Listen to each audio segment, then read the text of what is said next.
Hello बच्चों, welcome to the channel. अब हम लोग करेंगे सॉल्यूशन चैप्टर का क्वेश्चन नंबर 38। अगेन थोड़ा दिखने में बड़ा है, बट अपने को सबसे पहले ये आइडेंटिफाई करना चाहिए कि ये कौन से टॉपिक का क्वेश्चन है।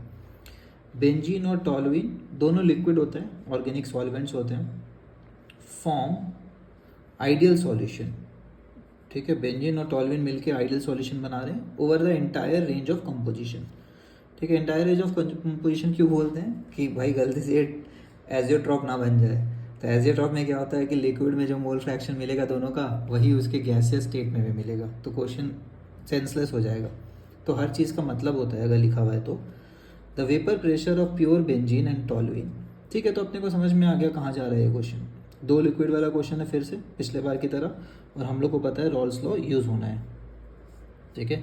दोनों के लिए अलग अलग रॉल्स लॉ यूज़ होगा। कुछ एक्सप्रेशंस हैं अपने को पता है, जैसे पी ए सॉल्यूशन वाला बेंजीन का, चलिए बेंजीन को पी बी बोल देते हैं।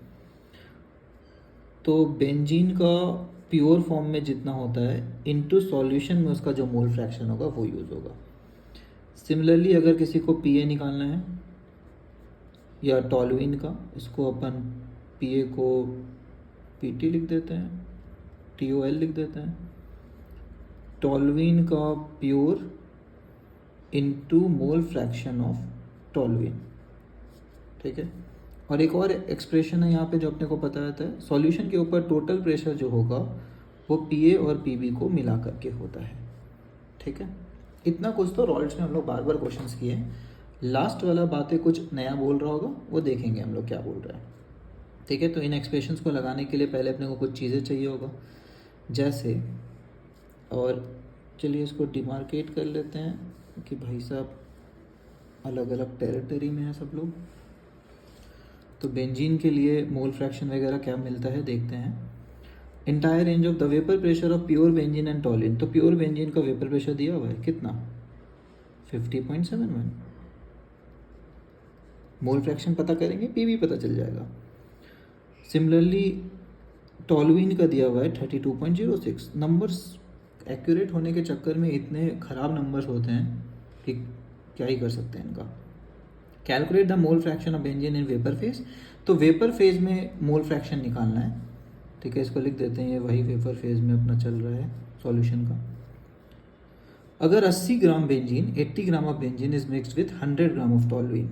अच्छा, एक और चीज़, बेंजीन और टॉलुइन का अपने को वो पता होना चाहिए, मोलर मासेस। बेंजीन का फॉर्मूला होता है C6H6, है ना। टॉलुइन में क्या होता है, एक हाइड्रोजन हटा करके CH3 लगा देते हैं, ठीक है। तो इसका मोल फ्रैक्शन इसका मोलर मास कैलकुलेट करना शायद फर्स्ट स्टेप होना चाहिए।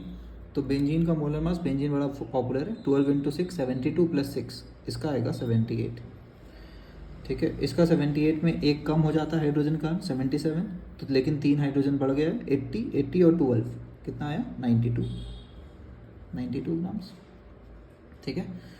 तो गिवन मास पता है 80 ग्राम बेंजीन है, तो मोल्स ऑफ बेंजीन कितना होगा। अब नीचे थोड़ा कैलकुलेशन कर लेते हैं साइड में। Number of moles of benzene is equal to 80 divided by 78। आया खराब सा नंबर, है ना, कुछ नहीं कर सकते हैं इसको। नंबर ऑफ मोल्स ऑफ ए जो है, टॉलुइन बोल सकते हैं, यहाँ पे टी बोल देते हैं, वो अपना हो जाएगा, गिवन मास कितना है 100 ग्राम टॉलुइन और मोलर मास 92 है। अब बताओ, अगर अपन इसका एक्यूरेट निकालने पे आए तब तो हो गया, ठीक है। टोटल कितना है, टोटल मोल्स दोनों का सम, ये 40/2 से कट रहा है, 40/49, नो 80 का आधा 39, ठीक है, प्लस 50/46 25/23, 25/23। इनका एलसीएम लेंगे और पूरा टाइम पास करेंगे। दिख रहा है कितना टाइम पास है। तो कुछ लोग का शायद मल्टीप्लिकेशन बहुत स्ट्रांग होता है, फिर डिवाइड भी करेंगे वो और फिर आंसर निकाल लेंगे। मुझे लग रहा है कि मैं फंस गया हूँ एलसीएम लेके, इससे अच्छा यहीं पे पॉइंट में कर लेता हूँ। 40/39, 39 बन जाए 39, 10 बचा, तो पॉइंट तो 0 तो लगेगा ही, क्योंकि 100 बनाना पड़ेगा। और 100 बाई 39 को 40 मान लेते हैं, तो लगभग 2 बार में जाएगा। तो 1.02 या फिर 100 बाई 40 2.5 होता है, तो 25 यहाँ आएगा, है ना। 26 लगभग यहाँ पे आता है। इसको करेंगे तो कितना होगा, 23 बाई 25, 23 बन जाए 23, है ना। 2 बचा, 0.0 लगा देंगे तो, है ना, पॉइंट लगाने से 20 हुआ, 23 से तो 20 नहीं जाएगा, छोटा पड़ रहा है, तो 200 हो जाएगा 0 लगाने से। तो 200 बाई 23, तो अप्रॉक्सीमेटली लग रहा है 9 बार में जाएगा, तो 1.09 भी लिख सकते हैं। और ज़्यादा एक्यूरेट लिखना है तो ये 1.087 आता है। तो एन टोटल जो हो गया दोनों को जोड़ जाड़ के, वो अपना दिस प्लस दिस आता है, जो अपना इतना आ रहा है। तो 2 के अराउंड आ रहा है, और क्या 2.1 के अराउंड।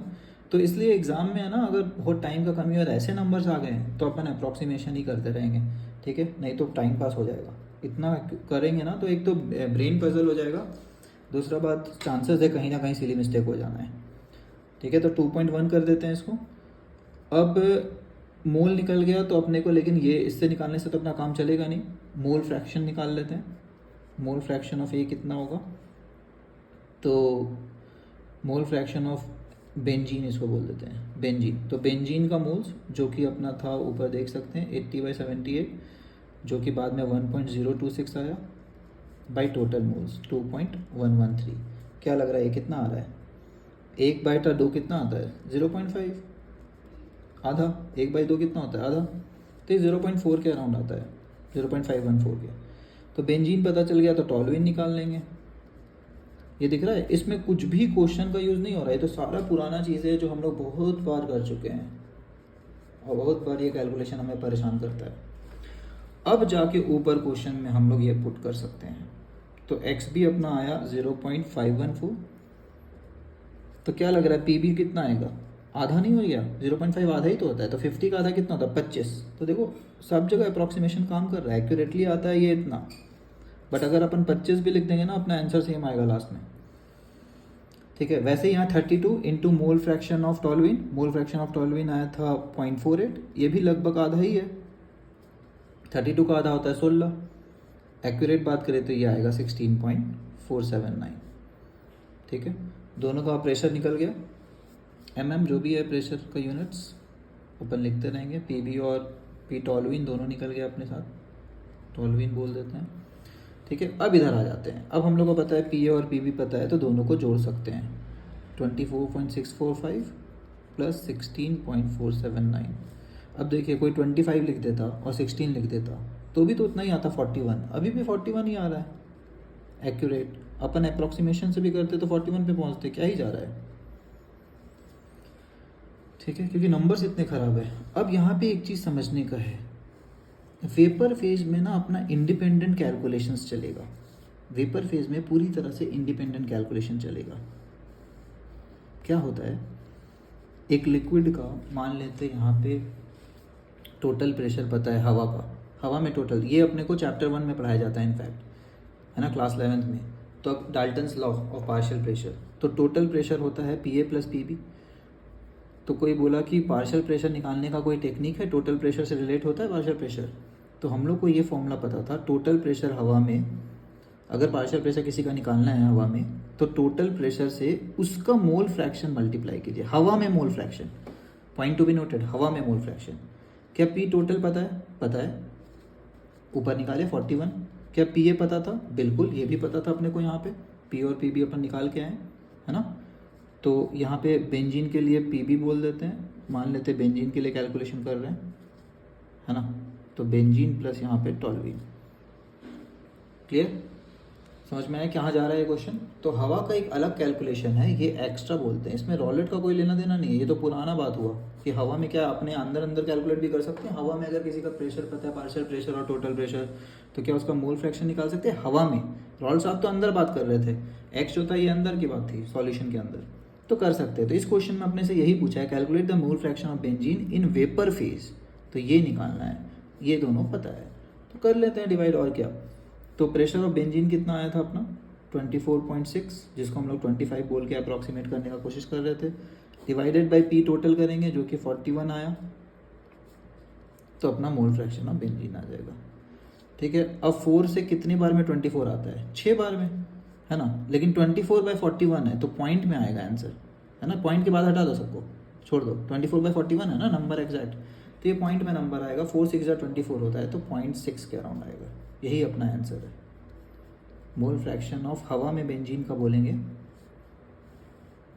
तो 0.6 इज द आंसर।